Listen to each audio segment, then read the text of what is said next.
Pessoal, eu estou aqui com os cineastas Dida Andrade, Andradina Azevedo e o Thiago Rezende, que é o produtor do filme.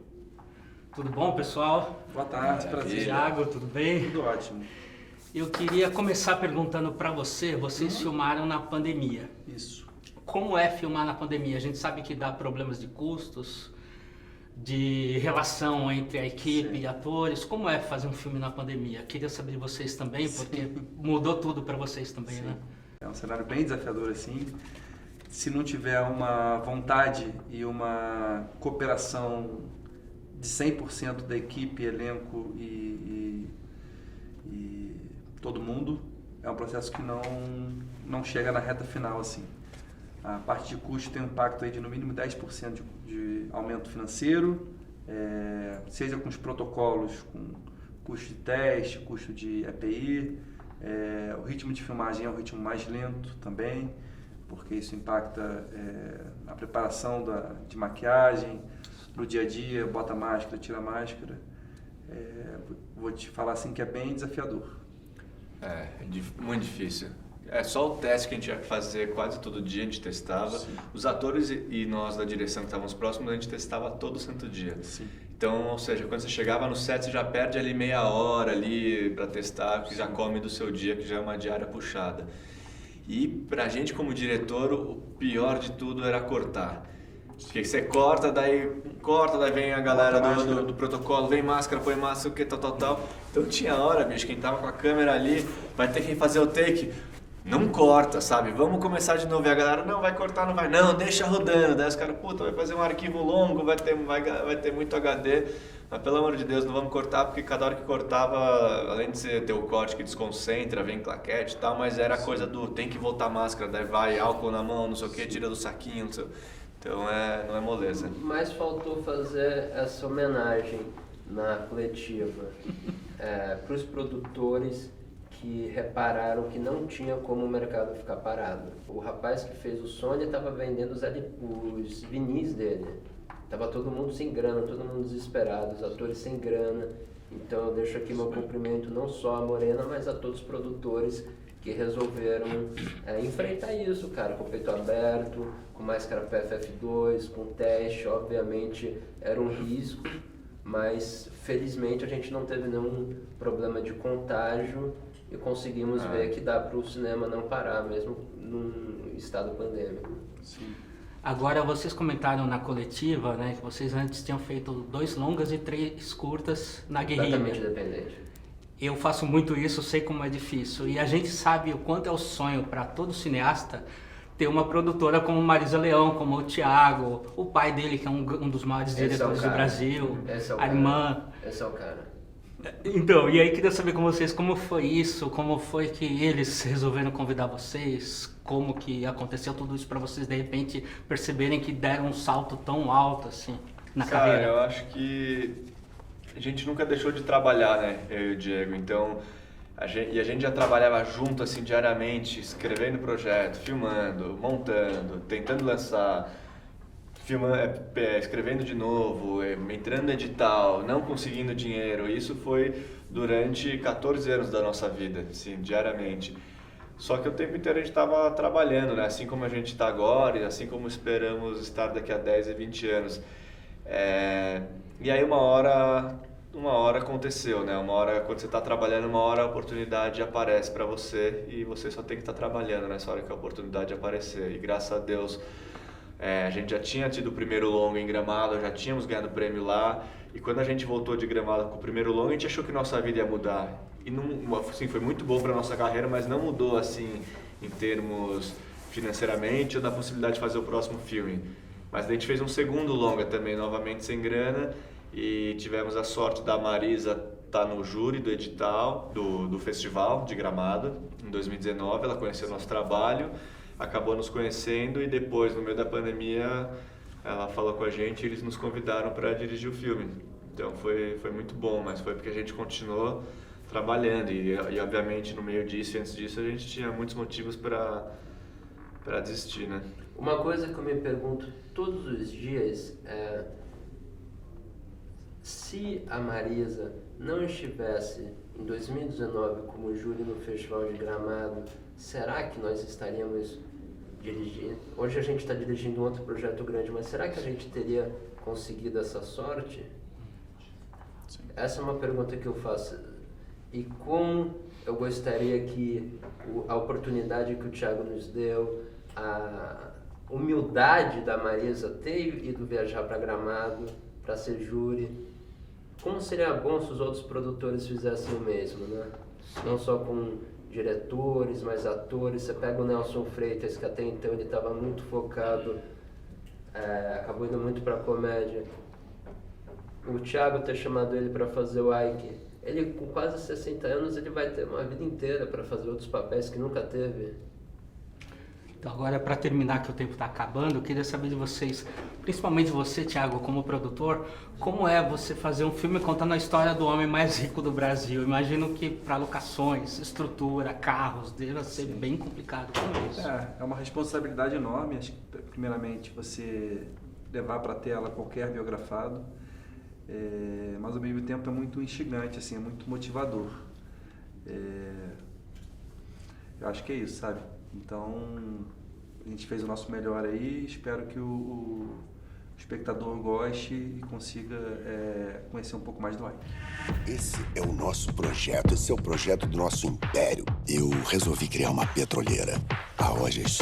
O meu negócio é fazer o que os outros têm medo de fazer. Oi, pessoal, agora eu vou conversar com o ator Telmo Fernandes, do filme Ike Tudo ou Nada.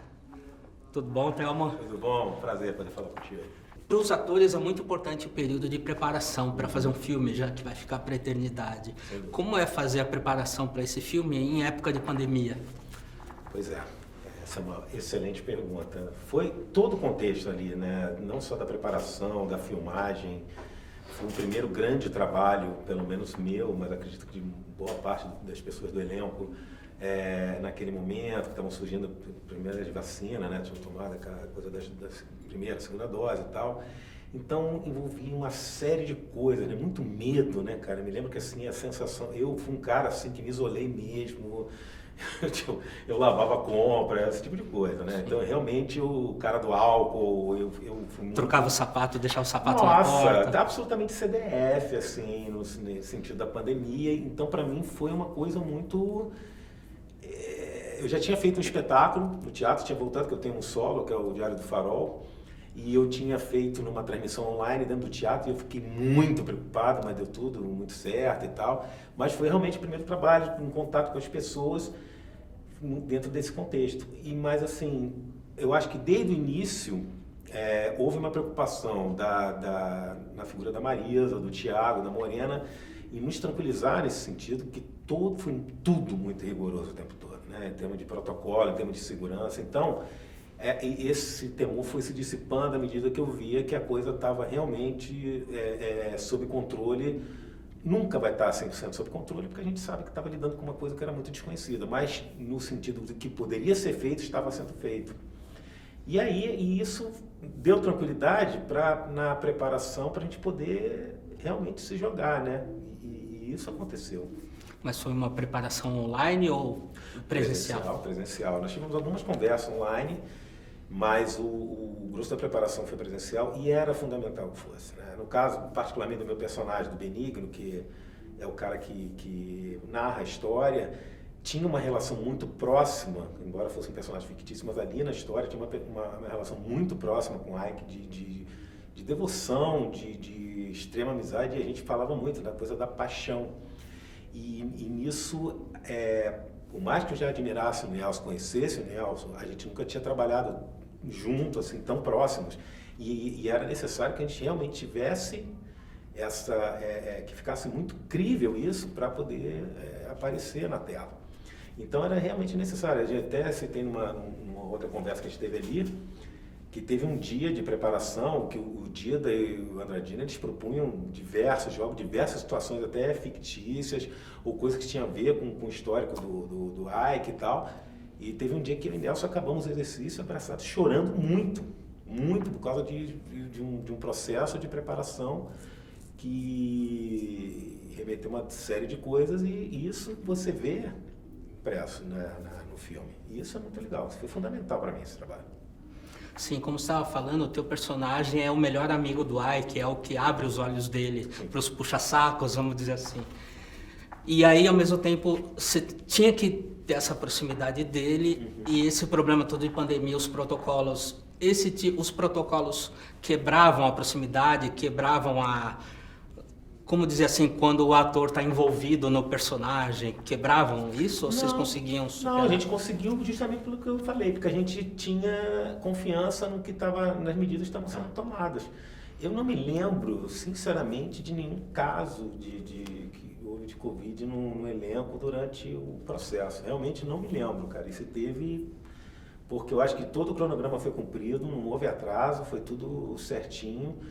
E quando a gente estava no set, mesmo na preparação, a gente era sempre, mesmo na preparação a gente era testado, tinha todo o cuidado, tinha sempre uma pessoa que era do protocolo de segurança que estava sempre junto, mesmo na preparação. Então a gente conseguia se jogar, E aí foi fundamental, cara, senão não ia rolar, era preciso realmente. Outra coisa, o Nelson tá praticamente o Ike reencarnado, né? Impressionante. Né, cara? Como era para vocês quando saía o Nelson e entrava o Ike Batista em cena? Como era isso? Cara, foi demais, cara. A primeira vez que a gente viu ele com a peruca, né? Que ele usava aquela peruca, ficava com o cabelo. A gente até brincou com ele que a peruca era chinchila. Cadê a chinchila? Trouxe. Era bonitinho, parecia um bichinho. Mas a primeira vez que a gente viu ele, a gente ficou, caramba, que é isso, cara? A primeira cena que eu fiz com ele, tentando lembrar qual foi, mas se eu não me engano, foi até a cena que a gente começou pelas cenas do escritório, e aquela cena que logo que abre a primeira cena do escritório, que eu estou entrando e sento e começo a conversar com eles. Foi a primeira cena que nós fizemos. Porque ela uma com o Laerte, depois agora eu me lembro bem. E eu fiquei muito chocado. Falei, cara, demais assim a caracterização, muito impressionante. Agora, o Nelson é essa figura maravilhosa, né, cara? O Nelson, quando cortava, baixava Nelson Freitas com tudo e ficava aquela delícia, aquele set. Isso, assim, qualquer coisa de arte, né? Seja teatro, seja cinema, TV, você tem que, a gente chama no teatro, né? Tem que ter uma coxia boa, uma coxia agradável. E assim funciona para o set também. Então, cara, o ambiente sempre foi o melhor possível, né? O elenco, acho que os diretores, a produção e os diretores, né?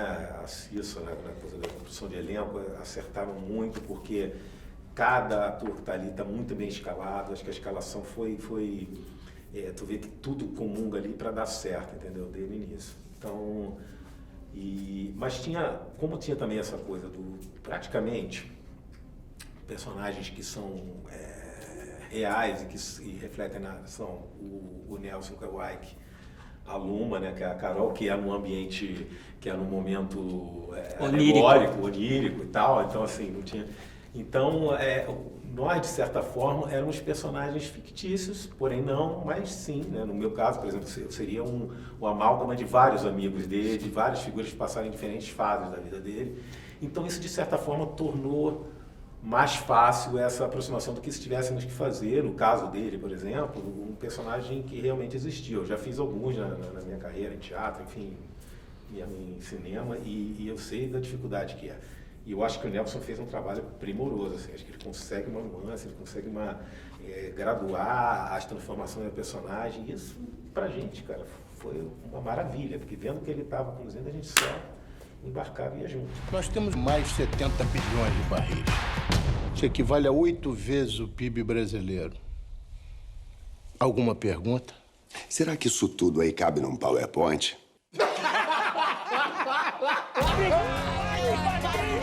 E o senhor Ike Batista conseguiu! Ele captou 6,7 bilhões de reais! Eu invisto no Brasil. Quem é que faz isso? Ninguém faz, só você.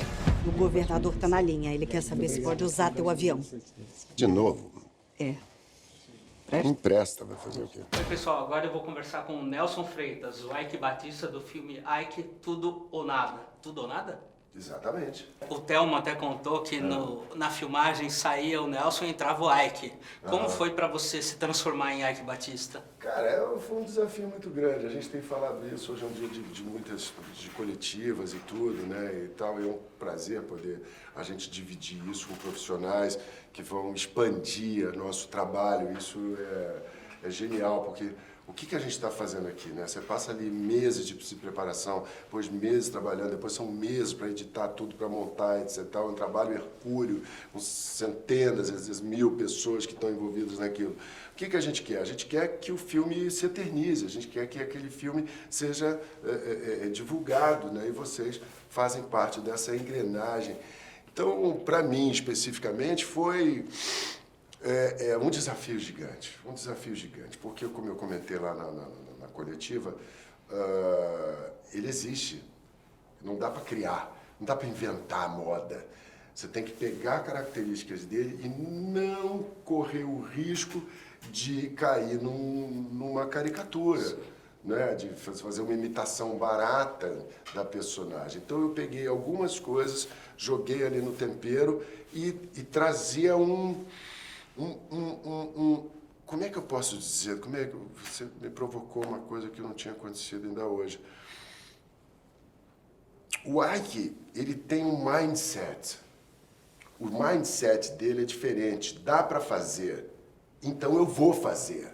Então coisas absurdas. Como assim, cara? Não, peraí, não é assim não. Vai peitar a Petrobras? Vou. Vai casar com a Luma? Mas como assim? A Luma é a Luma. Ele falou, não, vai dar, eu vou. Eu vou no garimpo e vou fazer dinheiro. Então, era isso que eu tentava entrar no set, entendeu? Para dizer, vai dar. Vambora, vocês estão com... Porra! Entendeu? Eu tinha uma frase que eu coloquei que foi um caco ali, os meninos sempre brincam comigo, que nem é dele, é minha, mas eu emprestei, que é, enquanto tem bambu, tem flecha. Ah, sim, sim. Então era isso, ele tinha esse negócio programado na cabeça que ele ia embora. Ele ia embora e fazia. E fez muita coisa. E ele está vivo, e essa é a maior dificuldade. Ele está vivo, ele está ativo, eu não sei o que ele está fazendo, não sei quais são as próximas cartadas e como é que ele vai negociar com essa queda brusca, né? E que talvez seja o nosso grande trunfo para que o público venha nos prestigiar, para saber como assim, como é que você conseguiu perder tudo, que história é essa, né? Então estamos aí na expectativa de uma boa recepção, de uma boa ressonância do filme no mercado. Normalmente os atores dizem que tem que se apaixonar pelo personagem, né, para defender bem. Tem até casos polêmicos de ator que foi fazer o Hitler e se apaixonou e aí foi mal interpretado. No teu caso, você tinha alguma opinião sobre o Ike? Nem passava pela cabeça? Você se apaixonou depois do personagem? Não é que teve... A gente não... Isso é muito perigoso, né? É muito perigoso para o ator, porque você pode correr o risco de se perder, né, dentro dessa história, até como você colocou um exemplo muito forte até e tudo mais. Mas o que vai acontecendo é que ao longo do caminho a gente vai vivendo a vida dele, tá certo? E no que você vai vivendo a vida dele, você vai sentindo tanto as alegrias quanto as dores. E isso é que é o mais intenso. Então houve cenas que terminou, corta, beleza, e eu continuei chorando. Porque aquela dor me tocou. Isso pode não representar uma paixão, mas eu vivia aquilo, eu vivia aquela perda, aquele momento, a perda de amigos, as pessoas virando as costas, que foi o que realmente aconteceu. Porque foi durante a pandemia, né, a filmagem? Não, ainda foi durante a pandemia, não. Tem duas coisas aí, perder pessoas na pessoa física, não é como amigos, como o Eduardo Galvão, que se foi embora, o Gésio Amadeu, meu amigo querido, logo no começo, e um monte de outras pessoas que nessa doença maluca, que uns ficavam só resfriados e outros morriam. Então, mas dentro do filme ele perdia pessoas na estrutura dele, da guarda pretoriana, que foram virando as costas e foram traindo, né? Vendendo ações da empresa nas costas. Aí nego olha no mercado e fala assim, como é que é isso? Você trabalha na empresa, está vendendo ação, tem alguma coisa errada aí, né? E assim foi com tudo, e é bem complexo para a gente poder fazer uma avaliação, mas não estamos aqui para fazer nenhum julgamento. Isso é o mais importante, que tem que ficar claro, que tem que constar nos autos, como eu digo, né? Ninguém está aqui julgando o filme, é só contar uma história. A gente conta um recorte de um momento político-econômico do Brasil, onde ele era a grande estrela do momento, né? De tantas obras que ele fez, era termoelétrica, era porto, era isso, era petróleo, era tudo. E foi a primeira vez que ele estava fora da sombra, tanto do pai quanto da Lula, né? Que ele já tinha se separado e tal, da Lula já tinha um tempo, e então ele era a bola da vez. Né? Então, é doloroso para o Brasil você ter uma personalidade dessa e, de repente, sabe, você pegar, sei lá, uma Carmen Miranda, que foi uma estrela do cinema, e de repente aquela decadência, você fala, poxa, tá tão bonitinho isso. Não que a gente está dizendo que ele era legal, ninguém está ali para dizer se ele é mau, se ele é bom, se ele é bandido, se ele é mocinho. O que aconteceu? A gente está contando a história, a gente quer atrair o público desse lugar. Então, agora, para terminar, que o tempo está acabando, eu queria saber o seguinte, você passou por hospitalização, você teve apendicite, você teve que emagrecer, que você estava muito musculoso antes da filmagem. Eu queria saber isso rapidamente, como foi. E se você teve algum contato com o Ike, se ele teve na filmagem, como é o Ike com relação ao filme? Porra, o Ike na filmagem, caramba, isso seria maravilhoso, né? Já pensou? O Ike aparece na filmagem? Ou deixaria todo mundo tenso, né? Pô, é o que eu tô te falando, é uma coisa assim. Sinceramente, eu adoraria poder fazer isso, mas foi uma decisão mesmo da produção, da gente não ter a possibilidade de contaminar, entendeu? Eu disse, não, peraí, não é assim, deixa eu me defender, ou sei lá, entendeu? Qualquer coisa que fosse dessa forma, né? Mas o processo todo foi muito doloroso para mim, porque eu tive que, como você mesmo falou, eu tive que perder 10 quilos em 1 mês e meio, né? Então foi um momento assim de cortar tudo. Graças a Deus, a doutora Maria Amélia não cortou o meu vinho. E ela é uma craque, então cuida de, sei lá, quantos campeões de MMA, e às vezes os caras precisam perder peso, que você sabe, né? O cara tá aqui, e um dia pro outro ele precisa, para pegar uma categoria. Uma categoria diferente, então ela era craque nisso. E aí eu fui na dela. Então era só a questão de não malhar, de não forçar o músculo para não ter desenvolvimento muscular, e um regime muito rígido, né? Sem o carboidrato que se transforma em açúcar, sem o açúcar, e refeições regradas, e aquele horário da manhã, é isso. Pô, eu não gosto de ficar sem pão, velho. Pô, pão é tudo. Meu Deus do céu, eu como pão como leite moça. Se eu ficar sem pão, pra mim é um inferno, entendeu? Pão e cachaça, cachaça, que é o nome do nosso, né? Cachaça... Filmes. Cachaça Filmes. Então, porra, brincadeiras à parte, foi um momento muito doloroso. E depois foi o apendicite, faltando 3 dias para terminar a filmagem. Só fui voltar a filmar 3 dias depois, 15 dias depois.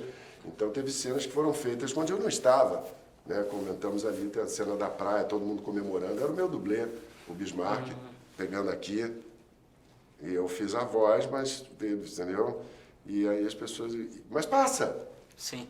Você não percebeu? Não, ninguém percebeu. Ninguém percebeu, que não era eu que estava ali, que não teve um close. Sim.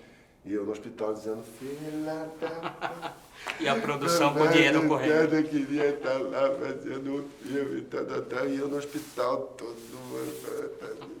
E algumas cenas depois serão feitas no chroma key. Mas são coisas, são ossos do orifício.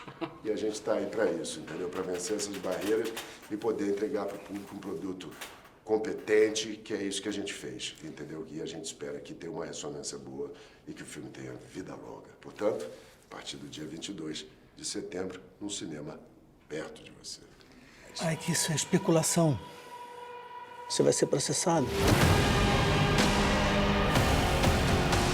Você compra tudo e depois vende, porque vai cair rapidinho. Eu te fiz um milionário. Not all about money. Se eu quebrar, a bolsa quebra.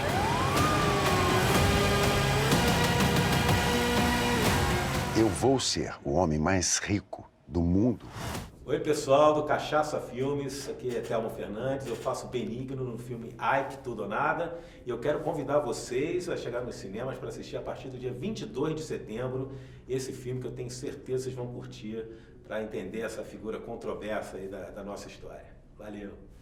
Salve, galera do Cachaça Filmes, Nelson Freitas na área. Tô aqui mandando um alô para vocês, para que a partir do dia 22 vocês fiquem atentos, porque vai ser lançado nacionalmente o filme Ike, Tudo ou Nada, e que é uma história que realmente deixa a gente de cabelo em pé. Como um dos maiores bilionários do Brasil perdeu toda a sua fortuna.